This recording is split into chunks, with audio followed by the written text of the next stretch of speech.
Et c'est parti. Salut à tous les rouleurs, merci de nous retrouver. Petit retard aujourd'hui, prise d'antenne à 19h07. On s'en excuse bien évidemment. Il faut dire que l'étape était incroyable. Oh non, ça c'est pas vrai. Et regardez, je suis à côté de Robin qui est là. Hey, tu squattes encore toi? Exactement. Tous les jours où je vais à France Télévisions commenter l'étape, peut-être que certains ont écouté avec moi en direct, en intégral sur France.tv.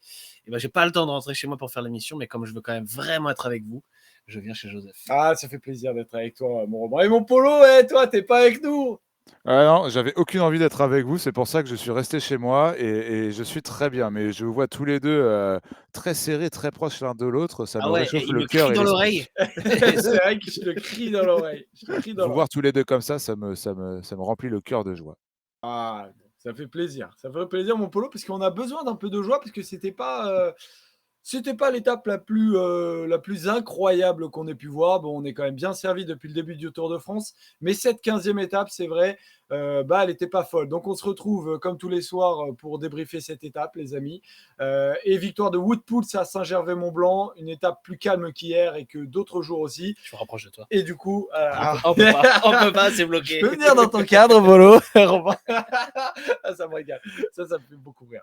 Donc, merci à tous d'être présents. En tout cas, on va regarder tout ça. Et donc, Polo, Jonas Vingegaard et Tadej Pogacar qui se sont pas attaqués. Ils terminent cette étape ensemble. Et on avait pourtant l'impression qu'il y a un truc qui se tramait. Est-ce que tu as compris, toi, un peu ce qui s'est passé aujourd'hui? Tu veux qu'on attaque direct sur le cas Pogacar-Vingegaard? Moi, je Ouais, suis moi, je suis. chaud. Ouais. Vas-y, ça va. Ce qui se tramait, c'était déjà un peu ce qu'on s'était dit ce matin sur Winamax. C'était qu'aujourd'hui, ça sortait quand même l'échappée fleuve avec aucune équipe de leader, ni la Jumbo-Visma, ni le Team UAE, avoir l'envie de contrôler tout ça. C'est ce qui s'est passé. La chute des Jumbo a un peu aidé à décanter cette étape aussi. Mais quoi qu'il arrive, on imaginait bien ce scénario avec beaucoup d'avance pour un beau groupe d'échappés. C'est exactement ce qui s'est passé. Donc à partir de là, pour la course au classement général, il fallait vraiment attendre les derniers kilomètres et vraiment le début de la dernière ascension. Et là, je n'ai pas été trop surpris par ce qui s'est passé. Je ne m'attendais pas à un énorme écart de la part d'un coureur ou d'un autre. J'ai trouvé intéressant ce qu'a mis la Jumbo, le team en place, pardon, en faisant accélérer Adam Yates pour essayer de reprendre du temps à Carlos Rodriguez, parce qu'il y a aussi une autre course dans la course avec cette bagarre pour le podium qui est importante. On va aller plus loin, je pense, dans ce qu'on a vu et dans notre ressenti de ce qui s'est passé. Mais rien que ce move, pour moi, d'envoyer Adam Yates devant avec Carlos Soler en relais, pour moi, ça signifie quand même que Tadej Pogacar, qu'on a voulu faire passer pour complètement mort aujourd'hui, ne l'était pas autant. S'il l'était autant, je ne suis pas sûr qu'Adam Yates aurait quitté la roue du Slovène. Voilà, je le lis beaucoup dans le chat, c'est pour ça que je disais ça. On va un peu plus réfléchir à ça tous les trois.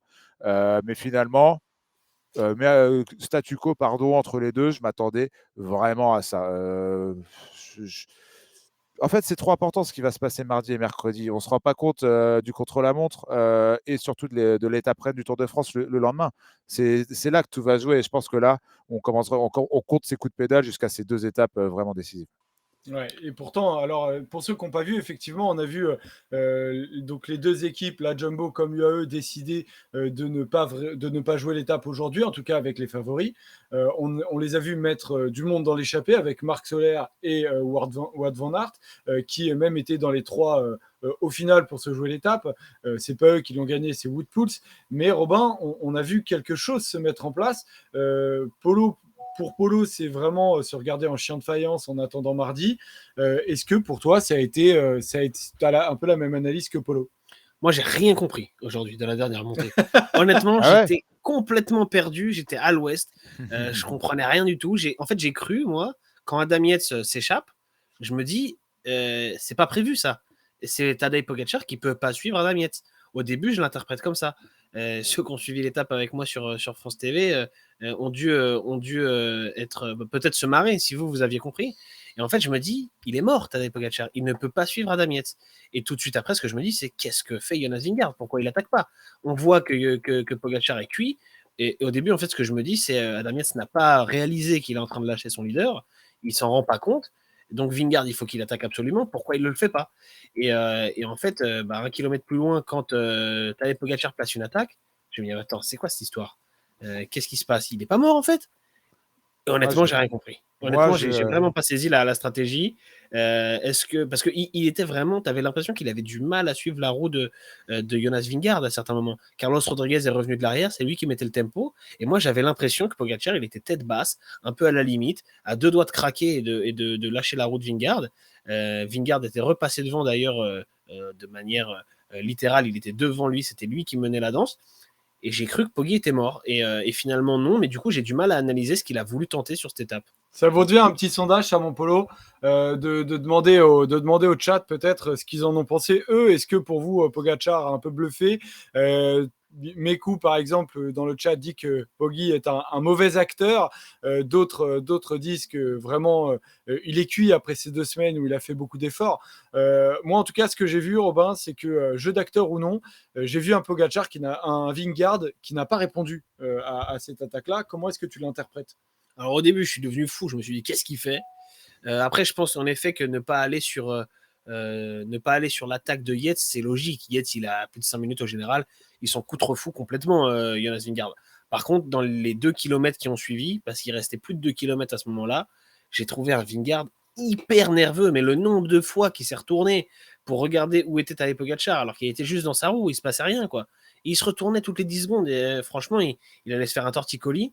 Et j'ai l'impression qu'il a vraiment peur. On disait, en rigolant hier, Tadej Pogacar, il a un duplex dans le crâne de Jonas Vingegaard. Alors là, c'est pire que ça. Hein. Il a une résidence entière. Hein. Parce que franchement, l'autre, il a tellement peur de se faire attaquer qu'il n'ose même pas attaquer lui-même. Honnêtement, moi, j'avais l'impression que Vingegaard était très fort et qu'il pouvait se permettre d'attaquer. Mais ni hier, ni aujourd'hui, il a osé tenter d'attaquer Tadej Pogacar. C'est-à-dire qu'il ne vérifie même pas s'il est capable de le lâcher, en fait. Mais après, Paul, est-ce que c'est pas ce qu'il faut finalement pour avoir cette concentration, pour ne rien lâcher? Parce qu'en fait, Vingegaard, si par malheur, il lâche la roue de Pogacar, il peut reprendre 5, 6 secondes, potentiellement 10. Et là, c'est carrément le maillot jaune qui est en jeu. Est-ce qu'on n'a pas senti aussi chez Vingegaard l'envie de viser ce maillot jaune pour le contre-la-montre et que c'est quelque chose qui peut être déterminant? J'ai pas compris ta question, Joseph. En gros, est-ce que c'est de la peur ou c'est de la concentration? Et c'est normal d'avoir Ok. peur. Nous, on interprète ça comme de la Bah, peur, mais est-ce que c'est pas normal d'avoir cette attitude-là? je pense que les 2 vont de pair. Je pense que, cette concentration, va de pair avec la peur qu'il a. Être concentré, c'est ne pas faire d'efforts superflus et ne pas faire d'efforts superflus, dans le cas d'aujourd'hui, c'était ne pas tomber dans le piège, du Team UAE, de la Jumbo et de Pogacar, pardon. C'était de ne pas contrer, Adam Yates.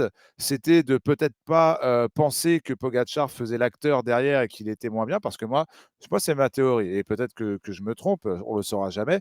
Mais ma théorie aujourd'hui, c'était que Pogacar faisait un peu l'acteur derrière Pogacar et que le jeu, c'était d'essayer d'un peu de piéger la Jumbo-Visma et Vingegaard avec Adam Yates qui part un peu devant. Et quand Carlos Rodriguez revient, Pogacar qui fait mine, ouais, non, là, tu vois, il n'était pas vraiment dans la roue de Pogacar plusieurs fois. C'est un jeu d'acteur pour moi qui a été excellent, mais pas assez suffisant pour surprendre Vingegaard, qui du coup a peur. Mais du coup, cette peur lui a permis, je trouve, de ne pas tomber dans le piège. Donc, même stratégiquement, c'est pas si mal joué. Encore une fois, sur ce type de montée, on l'a vu tout de suite. On savait qu'il n'y aurait pas forcément d'écart. Donc, à ce petit jeu-là, parce qu'il faut évidemment la faire une fois par soir, je me dis que Ah, si Vingegaard. c'était qu'une fois. Mais tu sais, Arrête. Mais elle n'est pas interdite, cette expression, Polo. oui, Hein. oui, non, mais Tu as voilà, le puis droit de c'est l'utiliser. c'est marrant, le chat en profite du coup. Mais je pense que oui, comme le dit Robin, il y a le Burj Khalifa, Pogacar, c'est le Burj Khalifa dans la tête de Vingegaard.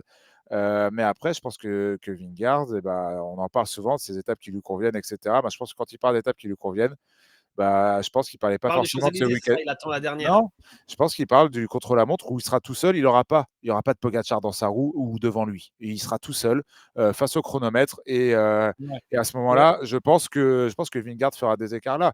Mais aujourd'hui, Mais il a eu alors, du coup, raison pour moi de pas tomber dans le piège. Polo, Robin, tout à l'heure, quand je t'ai demandé, Robin, quelle était la stratégie que tentait UAE de mettre en place, tu m'as dit que tu n'avais rien compris, et tu as tout à fait le droit.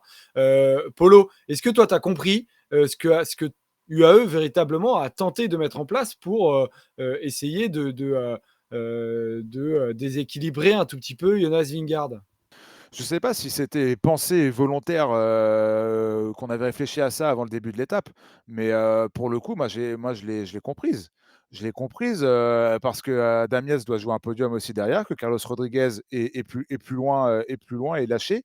Tu as le relais de Marc Soler, juste devant, et ça te permettait à Pogačar justement, comme je le disais, de faire un peu l'acteur, et d'essayer de forcer Vingegaard à se découvrir et pourquoi pas après de le contrer. On l'a vu, aller quoi, à 500 mètres, 1 kilomètre plus loin, il n'a eu aucun problème à réaccélérer Pogačar. Pogačar était très bien aujourd'hui. Peut-être que Vingegaard était encore plus fort que lui, on ne le saura jamais. Mais pour le coup, la stratégie du team UAE, je l'ai comprise. Tu avais un podium à aller chercher, des écarts à faire avec Carlos Rodriguez. Et en plus de ça, ça pouvait te permettre de débloquer Vingegaard derrière, qui était vraiment collé à Pogačar. Écoute, ils ont tenté. Vingegaard ne s'est pas fait avoir. Du coup, bah, on arrive à l'arrivée en ne sachant pas lequel des deux était le plus fort. Et on n'en est qu'à faire des suppositions, ce qui est un peu dommage parce que les suppositions, on aime bien. Mais du coup, on ne sait pas ce qui s'est passé et ça, on n'aime pas.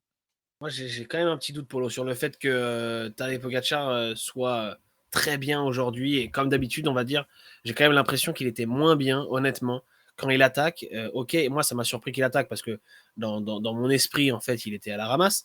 Mais finalement, il attaque, ok, très bien. C'était Il était hier, même ça, hein. pas à la ramasse, mais il lâche quand même pas Vingegaard. C'est la première fois sur les 5 dernières étapes où il a attaqué, il lâchait Vingegaard 4 fois. Là, aujourd'hui, c'est pas le cas. Et surtout, il tient pas son attaque en fait. Il attaque à 500-600 mètres et bah, on a vu au Grand Colombier par exemple, il attaque à 450 mètres, il va jusqu'à la ligne, il fait sauter Vingegaard et il va jusqu'au bout. Là, il se rassoit, il a du mal, Vingegaard repasse devant et finalement c'est un sprint serré. Il se trouve qu'il passe la ligne quasiment en roue libre, Pogacar juste devant Vingegaard, mais c'était pas un sprint dominé par Pogacar comme on a pu avoir les derniers jours, alors que c'était censé être son effort si on reste dans ce scénario-là, dans cette théorie-là d'un Pogacar qui allait bien. Donc moi, j'ai quand même l'impression qu'il n'était pas au top du top. C'était pas le même Pogacar qu'au Grand Colombier. C'était pas le même Pogacar que hier non plus, qui a quand même réussi à sortir de sa roue Vingegaard d'un joue-plane. Donc voilà, j'ai l'impression quand même que c'était pas tout à fait pareil. Mm. On va pas tourner autour du pot parce qu'encore une fois, comme je disais, finalement, on sait pas trop et c'est pas eux, Vingegaard comme Pogacar, qui vont nous le dire. Mais c'est sûr, là où je peux te rejoindre, Robin, c'est un Pogacar à 100% aurait peut-être, comme on l'a vu ces derniers jours, réussi à sortir de sa roue au moins Vingegaard un petit peu, ce qui n'a pas été le cas aujourd'hui. Comme je te dis, je pense que Vingegaard était très fort aujourd'hui, mais je ne suis pas forcément sûr que Pogacar n'était pas bien, comme on a pu beaucoup le lire depuis l'arrivée de l'étape. Mais oui, je pense que c'était quand même une très bonne journée pour Jonas Vingegaard, ça c'est sûr. Et je pense que Mm. psychologiquement, il marque quand même quelques points ce soir après cette étape. Bon, il y a un petit point aussi, il faut le rappeler, c'est que Sepp Kuss est tombé. Ça avait l'air d'aller quand même à l'arrivée de l'étape. Après, on ne sait jamais véritablement ce qui se passe. Il faudra attendre demain et après-demain aussi. Heureusement pour Sepp Kuss, il y a une journée de repos demain. Nathan Van Hooydonk a chuté un peu plus lourdement. Il y a un truc qui m'a interpellé, c'est Steve Chenel qui a parlé du genou de Van Barle qui allait pas très bien et j'ai pas vu grand chose là-dessus. Donc, je pense qu'il devait parler de Van Hooydonk qui a dû prendre cher en tombant. Donc on suivra ça. Voilà pour Pogacar et Vingegaard. Il n'y a pas grand-chose en fait à rajouter aujourd'hui. On sent que les deux vont attendre ce contre-la-montre. Donc on va revenir sur ce duel tout à l'heure entre ces deux-là. On peut désormais passer à ce qui s'est passé sur la victoire d'étape et après on regardera un peu le podium parce qu'il y a eu des écarts qui ont été faits et là aussi c'est quand même très très intéressant. Cette année on se préoccupe un peu moins du podium parce que il y a un tel duel pour la victoire d'étape que on regarde pas vraiment le podium, mais il y a des coureurs qui vont un peu moins bien, mais il y en a un qui allait très très bien aujourd'hui. Robin, c'est Wout Poels. Ça fait un moment en fait qu'on n'a pas entendu parler de Wout Poels parce qu'il a pu gagner depuis février l'an dernier sur le Tour de France. Depuis qu'il est sur le Tour de France, alors c'est un grand nom du cyclisme hein, parce que ça a été un équipier de luxe longtemps. Et puis là, il est allé chercher sa victoire.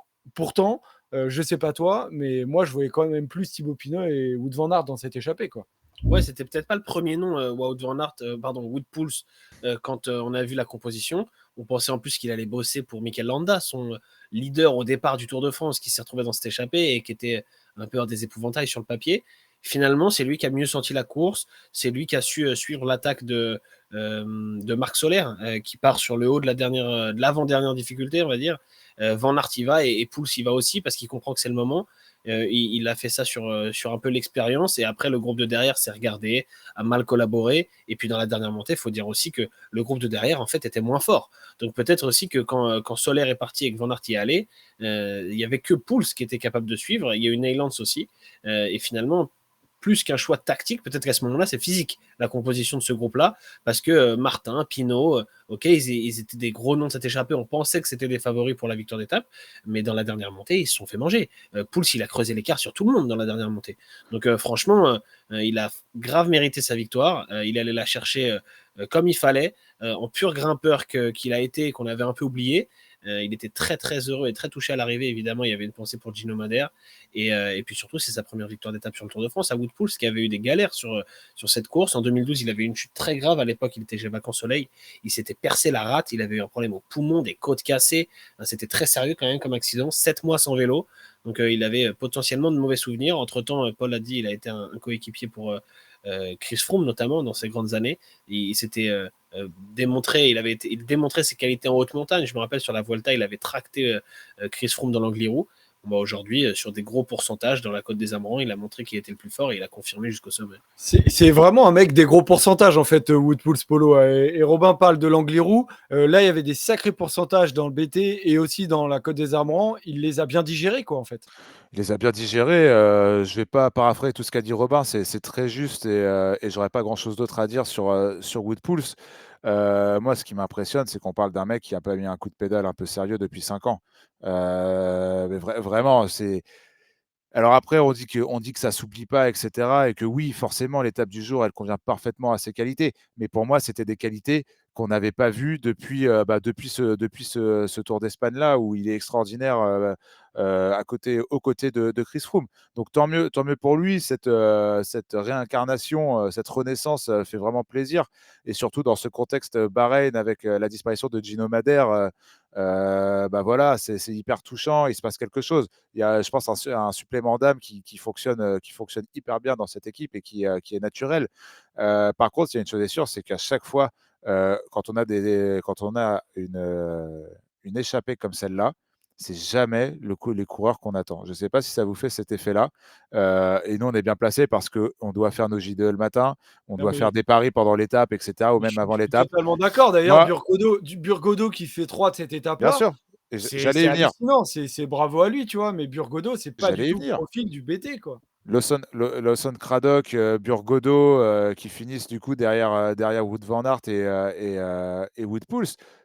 Franchement, j'aurais pas mis de place là-dessus. Même quand j'ai vu le groupe partir ce matin, franchement, moi je vais vous dire, dans mon JDE, le jeu de l'entraîneur, pour ceux qui ne savent pas ce qu'on fait tous les matins chez Winamax, j'avais parié sur un Sénat échappé, j'avais mis 5 coureurs. Ciccone, Landa, Pinot, Guillaume Martin et Michael Woods. Les 5 étaient dans l'échappée. Et là, je me dis, aujourd'hui, je vais faire un carnage sur le J2.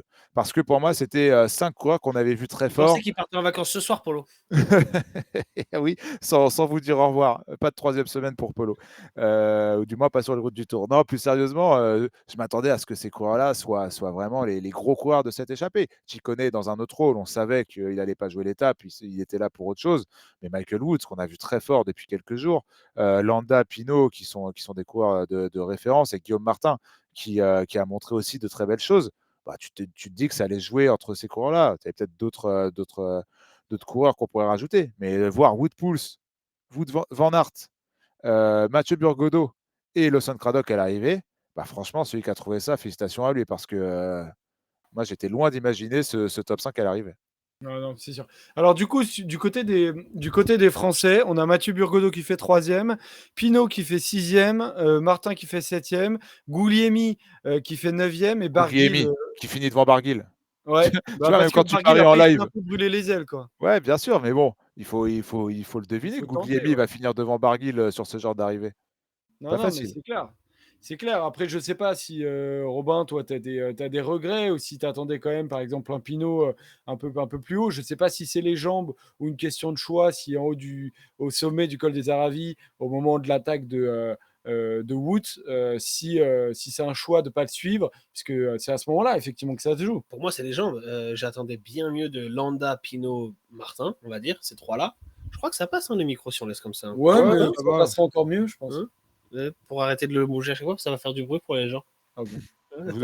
Vous embêtez pas avec ces questions-là. Si vous faites du bruit, je vous le dirai, puisque c'est moi le premier qui vous entend. Non, je pense que c'est clairement les jambes. Et en plus, tu vois bien quand ils partent Soler, Van Aert et Pouls. On va pas mettre Neylands parce qu'il est tombé dans la descente. Dans la plaine qu'il y avait ensuite, pour aller chercher la côte des Amarants et le final, ils ont roulé comme des bêtes. Ils n'ont pas compté, eux, les coups de pédale. Ils étaient en train de vraiment se relayer et de se donner, l'entente était parfaite.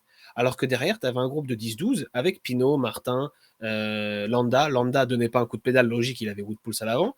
Pinot et Martin, honnêtement, ils n'ont pas roulé fort non plus. Donc, j'ai envie de te dire, quand ils abordent la dernière montée, les plus frais, c'est censé être Pinot, Martin et Landa par rapport aux trois de devant. Et pourtant, Wout Poels n'a fait que creuser l'écart. Et même Van Aert a creusé l'écart sur ces mecs-là.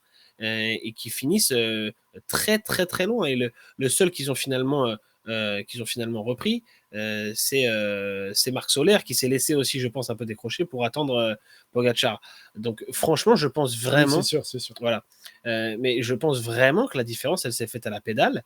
Et la preuve, c'est que dans la dernière montée où il y avait les pourcentages et où il y avait tout pour les purs grimpeurs, qui étaient en plus théoriquement plus frais, ils n'ont rien repris. Donc il n'y a pas eu de. C'est pas tactiquement qu'elle s'est jouée cette victoire, honnêtement. Au début, quand c'est parti, j'ai cru que c'était tactiquement et que les mecs derrière étaient en train de s'enterrer parce qu'ils collaboraient pas assez. Mais finalement, c'était pas du tout tactique, c'était purement physique. Ouais, clairement, Robin a raison. Et par contre, un petit regret, Joseph, pour finir là-dessus, c'est que les Français sont pas dans le match. Alors oui, quand tu regardes le classement final, tu vois que Burgodeau est pas si loin, que Burgodeau fait une belle place. Tu vois que Pinot n'est pas loin, que Guillaume Martin n'est pas loin. Mais jamais ils ont été dans le match pour la victoire d'étape aujourd'hui. Et depuis Victor Lafay, rarement un Français a été dans le match pour jouer une victoire d'étape. Et moi, c'est le seul regret en tant que Français un peu chauvin, c'est de ne pas voir nos Français dans l'emballage pour essayer de jouer ces étapes et qu'on vibre un peu. Parce ce qu'il a manqué aujourd'hui, c'est que Burgodeau soit dans le groupe de devant, c'est que Thibaut Pinot soit dans le groupe de devant, avec Pouls, avec Van Aert, et de voir comment ça se passe dans la dernière montée. On n'a pas eu ça, depuis le début de ce Tour de France. En tout cas, quand la route s'élevait. J'espère qu'on l'aura. J'ai l'impression que David Gaudu revient bien. Je pense qu'on en parlera après, Joseph. Non, mais on peut en parler maintenant parce qu'en fait, David Gaudu, il a tenté de la prendre, cette échappée, et il a dit qu'en fait, il y avait Peyo Bilbao qui était sur son dos.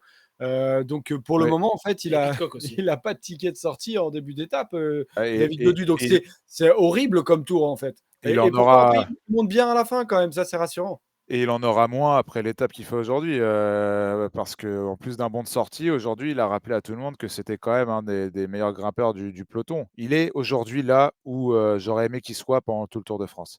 Peut-être un peu loin du podium, mais voilà. Vingegaard, Pogacar devant, Adam Yates, Carlos Rodriguez, un deuxième échelon. Et dans ce troisième échelon, il aurait fallu que ce soit David Gaudu. C'est un peu frustrant parce que c'est la première fois de ce Tour de France qu'on le voit à son réel niveau. Et encore, il s'en tire bien parce que le début de l'étape est compliqué pour lui. Mais quand on voit que même aujourd'hui, il n'a pas eu de bon de sortie de la part de ses adversaires au général, j'imagine pas, après les belles choses qu'il nous a montrées sur cette dernière ascension aujourd'hui, j'imagine pas les coureurs qui ne l'ont pas laissé sortir hier, le laisser sortir mercredi, pourquoi pas, ou au Markstein plus tard dans la semaine. Donc on verra comment c'est vu pour Gaudu, qui devrait perdre un peu de temps au contre-la-montre aussi mardi. Est-ce qu'il aura quand même ce bon de sortie? On l'espère, et je pense que lui aussi l'espère. Et en tout cas, ce qui est rassurant, c'est que là où hier, moi, j'imaginais pas, même dans une échappée, pouvoir la claquer, s'il a les jambes qu'il avait aujourd'hui, il l'aurait claqué, et je pense sans problème. Mais Guige, dans le chat, tu dis pas mal le bluff de Gaudu dans la Croix-Free. Franchement, je pense qu'il était vraiment en souffrance. Ah, c'est pas du bluff, hein. Dans ces moments-là, les coureurs pro, en fait, ils ont vraiment des moments dans une étape de 4-5 heures où ils sont mieux qu'à d'autres moments. Écoutez Burgodeau à l'arrivée de l'étape, il dit putain, en début d'étape, j'étais mal et tout, j'ai réussi à choper l'échappée, mais je ne fous pas un coup de pédale. Et puis en fait, à la fin, je me sens mieux. Et il y a ces moments-là où les mecs se sentent mieux, gèrent bien leur effort. Encore une fois, on voit pas tout, quoi. Donc je pense pas que Gaudu vraiment est bluffé. Alors, Ça, c'est sûr, on voit pas tout. Ça, Il cette est- année, non, on voit pas on tout. voit pas tout. Encore Ah, ça aujourd'hui, va. les faux plans, le wood pulse qu'on voit 10 secondes, aucune double fenêtre. Je crois que non, mais la double fenêtre Faut Bruno l'oublier. Ouais. n'existe pas sur France Télé et même sur Eurosport, en tout cas sur le Tour. J'en ai vu parfois sur les courses belges, Oui, mais sur mais les courses nationales, le jamais. fait qu'elle n'existe pas ne veut pas dire qu'il faudrait pas qu'elle existe. C'est Ah ça que oui, je veux te dire. Parce que mais c'est j'ai pas dur à l'impression. faire, hein. Moi, j'arrive à faire une double fenêtre chez First Team quand je réalise les émissions. C'est, je vois comment une régie fonctionne. Créer une double fenêtre, c'est pas dur. Après, savoir bien mettre les choses au bon moment dedans, c'est autre chose. Ça, c'est un vrai travail de réalisateur télé. Mais en tout cas, créer une double fenêtre, je vous assure que c'est Mm. vraiment pas très dur. Mais Ouais. par contre, vous avez vu aujourd'hui que les motos étaient beaucoup plus Ah loin bah du oui, duel on a, Vingegaard-Pogacar. on a Il vu y en toute avait la plus. montée en hélico et sur la réalisation, c'est vrai que c'est ça qui est fou, c'est que j'ai l'impression qu'on a peut-être fait passer le message qu'on voulait se concentrer sur Vingegaard Pogacar et du coup on n'avait plus aucune image des autres. Ouais. Football, on l'a vu, il est Ah. à 10 mètres de la ligne. Il y a un moment, on savait plus du tout le groupe des Français, on savait plus du Ouais. tout ce qu'il faisait. Mais Et on avait un écart honnêtement, qui était théorique. honnêtement, je préfère quand même ça. Je préfère qu'on se soit concentré sur le duel Vingegaard-Pogacar parce que Oui, moi, moi c'est aussi, ça hein. qui m'intéressait. On savait que Woodpulse allait gagner. Il manquait juste l'image de quand il passe la ligne. Et pour répondre à Polo sur, enfin plutôt au chat qui dit bluffeur, David Gaudu, etc. Il est vraiment à la limite dans la croix free. Il est à 2 doigts de lâcher. Et s'il lâche là, bon déjà il revient jamais. Et en plus il prend un éclat parce qu'il est quasiment tout seul. Il se retrouverait dans la pampa. Il avait Genietz avec lui, mais il n'allait pas faire de miracle à mon avis. Merci Genietz d'ailleurs. Ouais, qui l'a bien aidé. Et ce qui est fou, c'est que dans une même étape, Gaudu, et c'est pas la première fois, il passe par des moments où il est bien et d'autres où il est catastrophique. Ouais. Donc, c'est à la fois rassurant et à la fois inquiétant, bizarre, Ouais. parce que tu dis que tu sais pas à quoi t'attendre sur chaque étape, quoi. Moi, c'est ça. Et moi, ce qui m'inquiète, c'est que je suis même pas sûr que ce soit une question de forme. Moi, j'ai l'impression que c'est peut-être un peu psychologique. Que c'est un vrai problème de confiance où quand David Gaudu voit que ça accélère maintenant dans les débuts d'étape ou dans des cols un peu plus réguliers, un peu plus roulants, il a peur de pas suivre. Et dans ce sport qui est peut-être mentalement le plus dur, et c'est pour ça que quand je dis ça, je le dis vraiment avec des pincettes, parce que c'est des choses qu'on est à des années-lumière de connaître tous les trois. Je pense qu'il y a ce petit côté mental aussi qui fait que quand il se dit oh là là, là ça roule vite, je vais pas tenir. Alors qu'en fait, tu le vois, et ça fait plusieurs fois qu'il se bonifie au fur et à mesure des étapes. Alors certes, il doit avoir une dimension un peu physique, mais je pense qu'il y a surtout une énorme dimension psychologique à ça. Parce que en vrai, quand tu as la jambe qu'il avait aujourd'hui, tu dois résister dans la croix free quand il reste encore 50 mecs dans le peloton. C'est pour ça que c'est un peu surprenant. Mais aujourd'hui, je garderai vraiment cette dernière bonne impression qu'il a fait dans le BTEX, enfin dans le BT, du coup, je sais plus comment on dit, je suis perdu avec les, Ouais, le BT. avec les lettres qui ne se prononcent pas. Donc c'est une énigme, tu vois. WCW Babou le dit dans le chat, c'était pas facile à le dire. Des fois, je pense C'est une qu'ils énigme. se mettent des pseudos juste pour nous faire chier. Quoi. C'est une énigme, David Godu. On va y aller quand même, hein, mais bon. Et on verra si on trouve la solution à cette énigme. Appelez-vous Roger, appelez-vous Roger, quoi. Regarde comme il a écrit Gaudu en plus. Gaudu. Maître Gaudu. Ah, ça régale, ça régale. On dit le beuteux. Ah. Bravo, Poggy, bravo. Donc, au-delà de ça, il y a quand même eu une belle bagarre et les mecs qui commencent quand même à être fatigués. On voit des mecs qui décrochent et qui ont du mal. Je pense à Simon Yates qui se fait doubler au classement général par Pello Bilbao. Il est en train d'exploser. Simon Yates, lentement, sûrement, on verra. Peut-être que la journée de repos lui fera du bien. Et après, il y a cette bagarre pour le podium. Alors, on pensait que ce serait entre Jay Hindley et Carlos Rodriguez. Jay Hindley, il perd aujourd'hui 1,20 sur Carlos Rodriguez. Mais en fait, c'est Adam Yates qui revient à 19 secondes de Carlos Rodriguez. Qui passe quatrième. Il passe quatrième. On peut avoir 2 UAE, Robin, sur le podium. Oui, on pourrait. Alors après, on va quand même pas protéger Adam Yates. C'est-à-dire que si un jour il y a besoin de complètement sacrifier Adam Yates, chez UAE, on le fera. Et donc, il sautera naturellement. Il peut, sur une étape où on a besoin de lui, on a besoin qu'il parte en éclaireur, où on a besoin d'une grande stratégie lointaine, on peut lui faire perdre beaucoup de temps à Adam Yates, ce ne sera pas un problème. Et puis pour Jay Hindley, ce qui est embêtant, c'est qu'il a chuté hier, et une chute assez sévère. Et hier, déjà, il a perdu du temps. Aujourd'hui, de nouveau, moi, je pense vraiment que c'est la chute qui est responsable de ça. Il a expliqué hier à l'arrivée, après l'étape compliquée qu'il a vécue, que la chute l'avait fortement handicapé dans le final, qu'il était déjà content d'avoir terminé cette étape comme ça. Et bon, je pense que la journée de repos, elle arrive plutôt bien pour lui. Mais j'ai envie de voir une vraie bataille pour le podium. J'ai pas envie de voir un Jay Hindley qui craque à cause d'une chute parce que c'est terriblement injuste. Donc j'espère qu'il va réussir à se refaire dans les jours qui viennent. Ouais, Polo, pareil. tu veux rajouter quelque chose? Pas grand-chose à rajouter. C'est difficile de dire à quel niveau est Jay Hindley tant on ne sait pas à quel point sa chute le handicape. Le fait est que depuis sa chute, il perd beaucoup de temps et que finalement, la lutte qu'on pensait à 3, voire à 2 entre Carlos Rodriguez et lui, sera à 3. Et j'ai même peur que de ce trio, ce soit le premier qui saute. Quand je vois la force d'Adam Yates aujourd'hui et quand je vois Carlos Rodriguez, ce qu'il arrive à faire depuis 2 jours et aussi ses capacités de rouleur qui seront très importantes, mine de rien, pour le chrono de mardi. Ça va pas être simple pour Jay Hindley, qui est loin d'être un cancre non plus dès que ça monte ou quand il faut rouler, mais le fait qu'il soit aussi affaibli que ça, hélas pour lui, ça lui fait partir quand même avec un débours. Et aujourd'hui, le débours, il est physique pour lui et il est aussi chronométrique parce qu'il a perdu du temps du coup sur ses 2 adversaires principaux qui, eux, sont à, je crois, à 17-18 secondes d'écart. Lui, il est déjà un peu plus loin. Donc, écoute, on verra, mais je suis quand même pas rassuré pour l'Australien. Je suis pas sûr que sa situation s'arrange. Mais par contre, s'il va mieux, il reste des occasions de reprendre du temps. Donc, on espère pour lui que ça va aller mieux quand même. Exactement. On enchaîne sur la fantasy sur le Discord. Oh, c'est la merde, ça. Pourquoi? J'ai oublié. T'as oublié encore? Ah, Robin. Bah oui, là, voilà, tu menaçais de nous taper, Joseph. Là, tu peux le taper, il est à côté de toi. Bon, il y a en tout cas au classement général, Sauk, il est encore leader avec 124 points devant Nurspi 157 et Clem qui en a 158 pour le moment. Sauk, il est solide, hein, le Sauk. Donc, Il a mis qui aujourd'hui, tu sais, Joseph? j'étais en train de vérifier, Ou mais toi, il peut malheureusement, nous le dire dans le chat, mais ouais, il est solide. Moi, j'ai mis Félix Gall aujourd'hui. J'ai mis Félix Gall aujourd'hui qui limite la casse. Je pense qu'il fait au jeu de l'échappée, il doit faire un top 30, je pense. Je vais vérifier, tiens. Mais bon, c'était pas la folie. Il aurait peut-être fallu Sacrée tenter une descente, échappée. hein, Félix Gall encore. Ah ouais, c'est ah, il est dans le terrible, dur. hein. Là, je Ah, crois que ouais, ouais. je crois que c'est mécanique, hein, quand même, le souci qu'il a eu. Ah bon? Ah Le oui, problème, oui, c'est mécanique, bien sûr, bien Ah, sûr. j'avais Je pas te vu, dis, pardon. bah oui. le Mais oui, problème oui, de c'est mécanique. dérailleur, Il a un problème mécanique. C'est problème terrible de d'ailleurs. dérailleur selon Eurosport. Ouais, ouais, c'est ça, problème de dérailleur, exactement. Après, il a été Ah, dépanné rapidement. Mais... j'ai cru que c'était son Ouais. niveau en descente. Je me Et il suis a dit, fait merde. une belle montée. Il fait quand même une belle montée derrière parce que son problème de dérailleur doit lui faire commencer la dernière ascension quand même plus loin que le groupe des favoris. Et il finit pas si loin. Félix Gall, il a quand même la bonne jambe, hein, sur ce Tour de France. Donc, je pensais que ce serait un 11e bon du pic général. aujourd'hui. Je Hmm. pensais que ce serait un bon pic, mais écoute, non.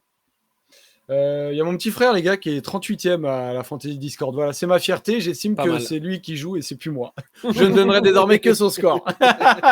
Bravo, Eric. Voilà, on continue évidemment à jouer sur la Fantasy Discord. Oui. Mon cher Robin, on y pense. Notre conseil, Je vais c'est le que faire vous y maintenant. jouiez, Je sais c'est de pas le si, faire maintenant. je sais Pendant pas la si preview, en fait. je sais pas si les paris sont ouverts, mais en tout cas, j'ai joué maintenant. Quand ça sera fait. Voilà, pour ouvrir la preview, c'est parfait. Et donc, le contre-la-montre de demain, alors j'ai pas l'occasion de l'afficher aujourd'hui, j'ai un petit problème sur l'affichage. Parce qu'on Mais est tous les deux là, c'est pour on ça. est tous les deux là, exactement. Mais je vais vous le dire, c'est très simple, hein, on a une journée de repos demain, on vous le rappelle, donc ne cherchez pas aujourd'hui, ne mettez pas France 3 demain parce que vous risquez de tomber sur des programmes du troisième âge. Mais donc c'est le seul contre-la-montre du Tour demain, après-demain, entre 22 km entre Passy et Combloux. On passera par 2 côtes, donc il y en a une en début de parcours, la côte de la Cascade de Cœur, 1 km 3 à 8%, donc ça monte sévère quand même si c'est court, et la côte de Domancy, un peu moins de 3 km à 8,5% de moyenne, et il y a surtout une partie qui est compliquée, qui est ardue, 1,5 km à plus de 10%. Donc là, ça va vraiment se jouer à la puissance, à la fraîcheur. Est-ce que vous imaginez hiérarchie? Et la question en fait que j'ai envie de vous poser direct, c'est qui a l'avantage entre Vingegaard et Pogacar? J'ai tendance à vous dire que vu ce qui se passe, on a un Vingegaard quand même qui mise sur ce contre-la-montre puisqu'il n'attaque pas. Ouais, j'ai l'impression que c'est la stratégie de Jumbo. Après, c'est un peu une stratégie forcée. Ils n'arrivent pas à lâcher Tadej Pogacar en montagne depuis Marie-Blanque. Ils se sont pris des coups de bambou successifs, Vingegaard s'est fait lâcher 4 fois de suite par Tadej Pogacar sur les attaques du Slovène. Il a tenté sur une étape qui était censée bien lui convenir hier de durcir dès le début pour mettre Pogacar dans le rouge, ça n'a pas fonctionné. Donc il lui reste un peu plus que ça, se dire je vais le battre sur le chrono. Ça monte un peu plus qu'en plus la côte de Domancy. Après la côte, en fait, ça continue de monter, mais c'est pas répertorié. Donc il va y avoir vraiment une grosse partie en montée. Moi, je pense honnêtement que c'est du 50-50 entre les deux. Je regardais tout à l'heure les références qu'ils ont en chrono. Bon, Ouais. encore une fois, c'est très difficile de comparer quand c'est pas sur le Tour de France. Parce que, à part sur le Tour de France, Vingegaard n'est jamais vraiment en grande forme. Mais donc, sur le Tour 2022, par exemple, l'année dernière, le premier contre-la-montre à Copenhague, Pogacar prend 8 secondes à Vingegaard. Il termine notamment devant Filippo Ganna sur 13 km, assez plat. Sur le Tour de France 2022, aussi, sur le Tour de France 2021, deuxième contre-la-montre, premier contre-la-montre, pardon, à Laval, excusez-moi, je vais y arriver. Il prend 27 secondes à Vingegaard sur 27 km. Une année où Pogacar était largement dominant par rapport à Vingegaard. Ensuite, on a le Tour de France 2022, le dernier chrono, évidemment, où Pogacar, un peu cramé, termine troisième à 8 secondes d'un Vingegaard. Et le deuxième chrono du Tour de France 2021, où là aussi Vingegaard reprend un peu de temps, mais un chrono un peu particulier, puisque Pogacar avait plus de 5 minutes d'avance au classement général, donc il a clairement pas fait le chrono à fond. Voilà, après, tu as des chronos, on le voit ensemble, là, Joseph, vous pouvez pas le voir, mais sur Tirreno, par exemple, ou sur je sais plus quelle distance, mais Pogacar fait largement mieux que Vingegaard, mais c'est au mois de mars, et Vingegaard, sur 13 km, Vingegaard, à ce moment-là de l'année, il n'est pas très en forme, donc c'est dur de le prendre en compte. Après, on a le Dauphiné de cette année, où Mikkel Bjerg a battu Vingegaard sur le chrono. Je sais pas quelle conclusion il faut en tirer. Moi, je sais qu'on a deux énormes rouleurs, et pour moi, ils sont tous les deux au même niveau. C'est très dur de dire avant le chrono qui va en profiter. Moi, je me mouille. Je pense que Vingegaard sera plus fort que Tadej Pogacar sur ce chrono. Ces derniers jours, quand même, me rassure sur sa forme. S'il y avait besoin d'être rassuré, je le trouve fort. Je le trouve peut-être un peu peureux, certes, mais surtout en maîtrise. En tout cas, c'est lui qui est devant au classement général. C'est lui qui fait la bonne affaire, notamment hier, en reprenant une petite seconde là où on lui promettait d'en perdre. Et surtout, j'ai l'impression des dernières sorties au chrono des uns et des autres, lié à ça en plus la difficulté de ce chrono, le fait que Vingegaard n'aura pas à se soucier de savoir si Pogacar est dans sa roue ou pas, de savoir s'il va suivre, de savoir s'il va attaquer. J'ai l'impression que ça va le libérer, Vingegaard, et que j'attends de lui un super chrono, mieux que celui du Slovène. Alors, je peux peut-être me tromper, mais je pense que Vingegaard fera un très bon chrono. Ça ne veut pas dire que Poggi en fera un mauvais, hein, mais je pense que Vingegaard gagnera ce chrono et qu'il va faire un petit écart avec Pogacar. Et ce sera super du coup parce que Pogacar mettra le feu le lendemain matin vers Courchevel, et ça nous fera un super Tour de France et de superbes choses à raconter sur Roulier. Mais voilà, moi, si je dois donner un avantage, je le donne quand même à Vingegaard sur le ressenti et sur le côté un peu individuel de l'épreuve qu'on verra mardi, qui, je pense, l'avantage, en plus du profil de ce chronomètre. Tu peux mettre, Polo, un petit sondage peut-être pour savoir ce que le chat en pense. Est-ce que vous pensez que c'est Vingegaard ou Pogacar? On rappelle que la dernière fois qu'ils se sont affrontés en contre-la-montre sur le Tour de France, ça avait été le contre-la-montre où Vingegaard avait presque levé le pied en fait pour Ah bah, permettre à Van Aert il de a levé le gagner. pied. Ouais, il a levé le Mais pied. c'était une fin de tour Oui, où dominée par Pogacar Vingegaard, où était un Vingegaard, peu voilà, où fatigué. Pogacar avait Était tenté fatigué. dans tous les sens de reprendre ses 3 minutes de retard, ça n'avait pas fonctionné. J'ai Non, du mais j'ai l'impression que Vingegaard, lui, il s'en rappelle et qu'il pense avoir un ascendant psychologique dans l'exercice, en tout cas. Peut-être. Après, c'est un chrono particulier parce que ça va être après une journée de repos. Donc, il va falloir voir qui a mieux géré cette journée. Ça va être un chrono de troisième semaine quand même, de début de troisième semaine, mais de troisième semaine quand même. Donc, pareil, on va être un peu sur la fraîcheur. Et c'est très dur à pronostiquer parce qu'aujourd'hui, on a quand même eu l'impression que Pogacar était un poil moins bien que les derniers jours. Les derniers jours, il réussit à lâcher Jonas Vingegaard de sa roue. On avait l'impression que la dynamique était du côté de Pogacar. Et là, moi, aujourd'hui, ça me fait un petit peu douter ce qu'on a vu. Donc, honnêtement, je suis incapable de dire. En tout cas, ce que je peux avancer, c'est que selon moi, il y aura moins de 10 secondes d'écart entre les deux sur ce contre-la-montre. Par contre, là où je rejoins Robin, c'est que ce tour nous montre quand même des choses sur lesquelles on ne s'attendait pas. On en parle beaucoup, presque tous les soirs, c'est la même rengaine, mais le côté étape qui avantagerait Pogacar, eh ben, on voit que Vingegaard est très bien, notamment en ce début de tour. Et les côtés étapes qui devraient avantager Vingegaard, notamment comme celle d'hier, on voit finalement que Pogacar était vraiment pas si mal que ça, voire peut-être un peu mieux. Et aujourd'hui, très difficile de dire qui était le mieux ou le moins bien. Finalement, la règle, c'est qu'il n'y a pas de règle entre ces deux-là. Et certes, si moi, de ce que j'ai vu depuis le début de ce Tour de France et depuis le début de leur duel depuis quelques années à ces deux-là, j'ai quand même envie de dire que Vingegaard part peut-être pour moi avec un petit avantage pour mardi. C'est quand même difficile de l'assurer et de mettre tout mon PEL dessus. On n'est pas à l'abri d'un Pogacar supersonique mardi. Voilà. Rappelons-nous la planche des belles filles. Hein. Exactement. C'est pas une science exacte non plus le chrono, même si en général ça nivelle bien les niveaux.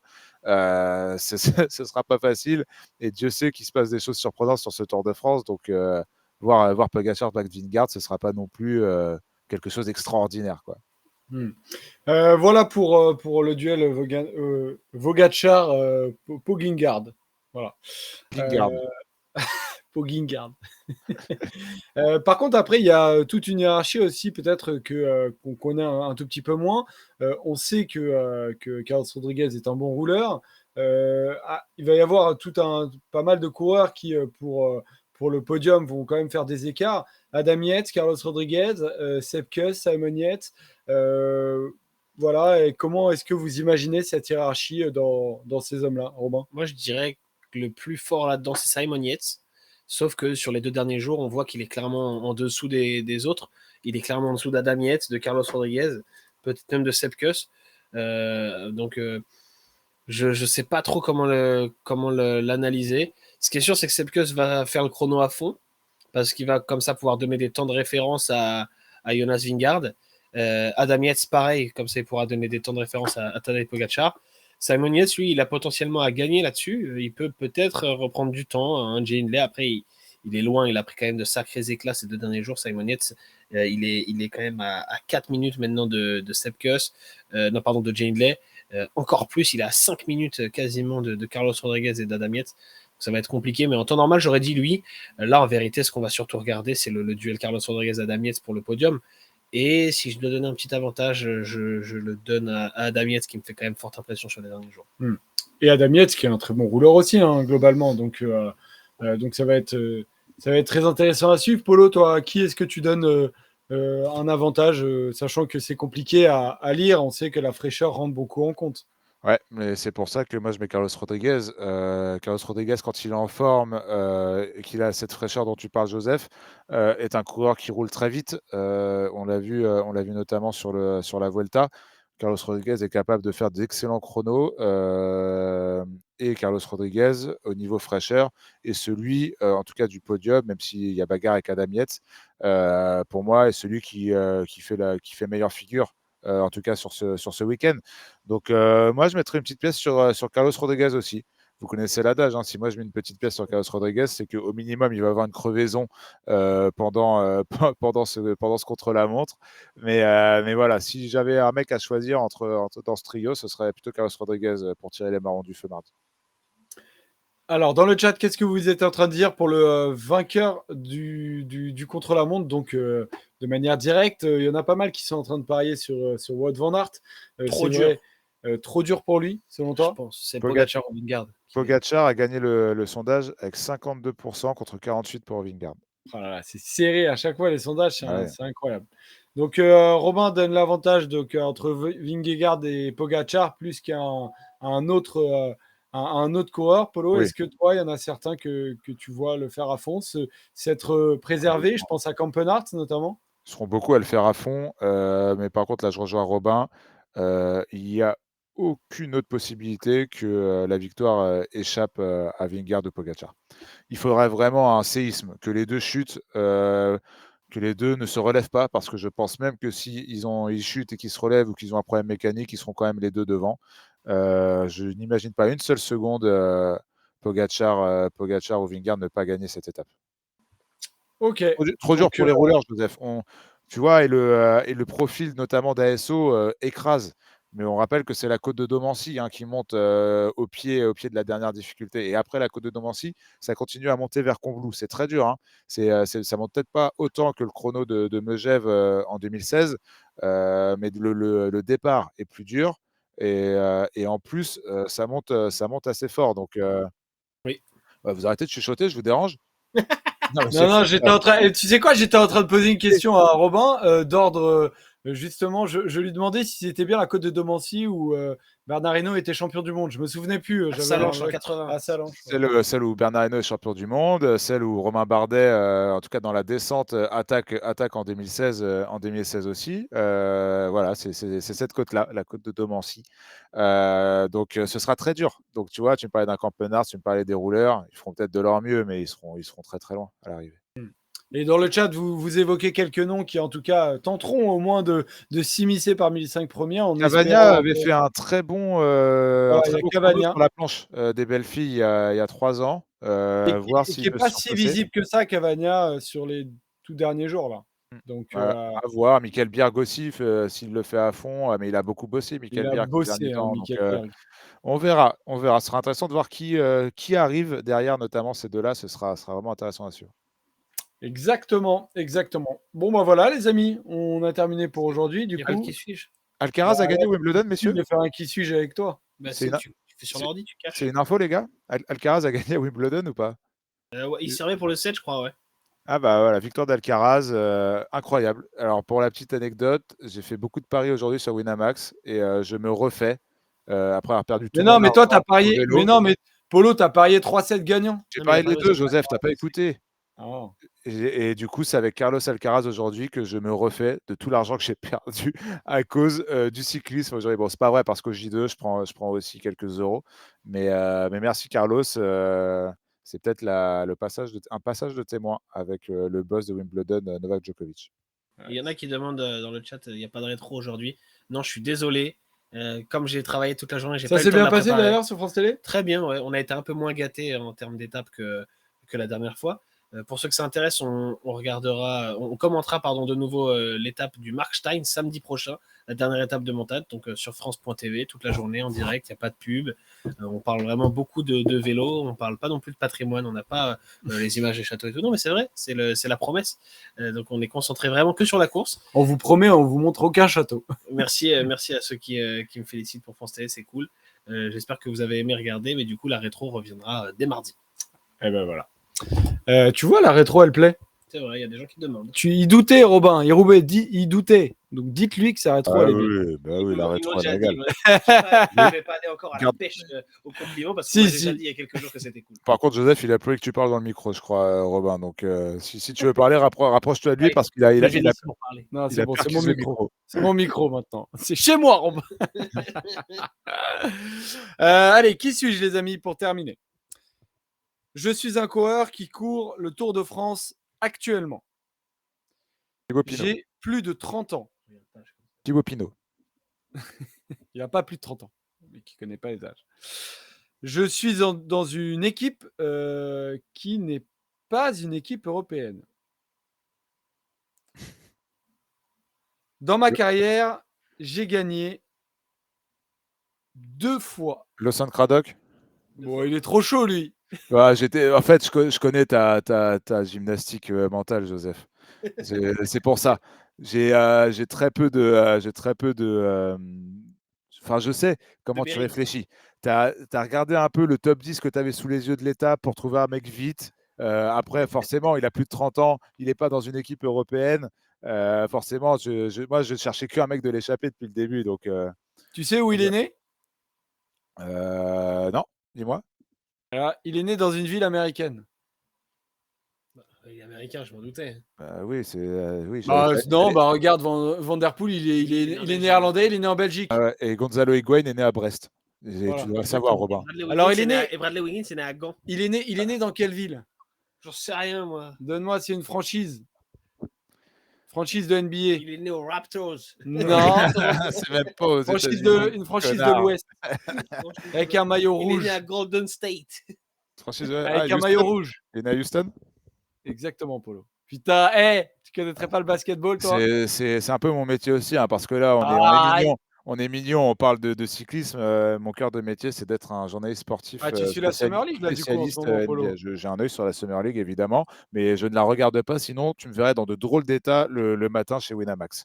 Ouais, c'est vrai. Et on Alors salue que Bilal, les États sont déjà bien assez, on salue hein? Bilal Koulibaly, Sidi Sissoko, tous nos Français, Ryan Rupert qui font de belles choses en Summer League actuellement. Exactement, exactement. Merci à tous de nous avoir suivis. Vraiment, c'est un vrai plaisir d'être avec vous tous les soirs. Et on remercie aussi tous ceux qu'on croise dans la rue, par-ci, par-là. Tu en croises beaucoup, toi? J'ai Bah croisé ouais, non, personne, je hein. te promets. Par Ouais, bah, exemple, avant-hier, on a croisé un mec qui s'appelle Jean, Ouais. qui a été trop sympa avec nous, Sérieux? qui est venu, qui a causé et tout. J'ai croisé aussi Julien il y a une semaine dans la rue, qui nous parle de roue libre et tout et qui kiffe. Polo aussi a croisé encore pas mal de monde dernièrement. Donc vraiment, si vous nous voyez dans la rue et tout, c'est avec grand plaisir qu'on discute vélo. Et surtout en ce moment, quand on voit ce Tour de France-là, on a direct envie d'avoir un peu vos avis. Si vous croisez Paul, il aime beaucoup qu'on vienne le chatouiller par surprise. si vous croisez Paul, si vous croisez Paul, il aime beaucoup se prendre un grand chassé dans le dos. Il aime être violenté. Ah, mais Joseph a raison. Et alors, on est toujours plus à suivre roue libre. Et vraiment, ça se voit au niveau des audiences qu'on fait depuis le début de ce tour. Et on croise vraiment beaucoup de personnes qui viennent nous voir et qui nous disent qu'ils aiment ce qu'on fait. Et ça fait toujours très chaud au cœur. On sera toujours ravis de prendre le temps de discuter 5-10 minutes vélo avec des gars qui nous croisent. Donc vraiment, si par hasard vous nous croisez dans la rue ou ailleurs, au bar notamment, hein, parce que c'est là avec Joseph qu'on a croisé les derniers, n'hésitez pas à venir nous parler et tout. Et on parlera vélo sans aucun souci. Apollo, ça me régale parce que dans le chat, il y a la femme de Robin, Moumise Back, qui dit bonne soirée, traï queso. Ça veut dire ramène du Ouais, fromage. ouais, ah ouais. J'achète du fromage râpé sur la route de retour. La liste de courses est incroyable. Voilà, On un va ramener Espagnol. que du Un fromage. Putain, Espagnol. elles sont faciles tes missions, toi. Bah ouais, attends, t'as vu Et comment tu j'ai me prends bossé pas toute mon la fromage journée? ici, moi, je te le dis. Ah, mais sa mission, c'est de rentrer chez lui déjà. Il habite tellement loin, Robin, que. C'est pour ça, Robin, C'est tu vrai. croises personne. T'as vu où t'habites? À part, En à fait, part le en fait, facteur et elle les sait boueurs, tu que je suis à croises Paris. personne chez toi. Oui, Si, et ça, si, il y a les oiseaux et l'âne qui regardent Ah ouais, il y Rolly, a c'est l'âne, pareil. ouais. Ouais, mais exactement. l'âne, il Et parle c'est pour pas. ça, elle sait que je suis à Paris, donc elle me demande d'acheter des trucs. Chez moi, tout est fermé, hein. C'est dimanche Ouais, soir, il c'est n'y a rien vrai. d'ouvert. Ouais, et puis chez les Argentins, de toute manière, on fait que ça de manger du fromage. Exactement. Bah, moins Ouais, bon que c'est le vrai. fromage français, quand même. Ah voilà. Ah, faut pas Rappelle-lui rigoler. tous les Faut soirs pas quand même. rigoler. Et on lui passe le coucou, bien évidemment. Merci à tous. Merci mon Robin. Tu vas partir Je vais maintenant. rentrer chez moi. Mais je reviendrai peut-être samedi prochain. Ah, j'espère. Je changerai les draps, mon Robin. T'inquiète pas. Salut mon Polo. Bisous, les gars. À demain. Ciao, ciao Ciao. les rouleurs. Gros bisous. Bisous.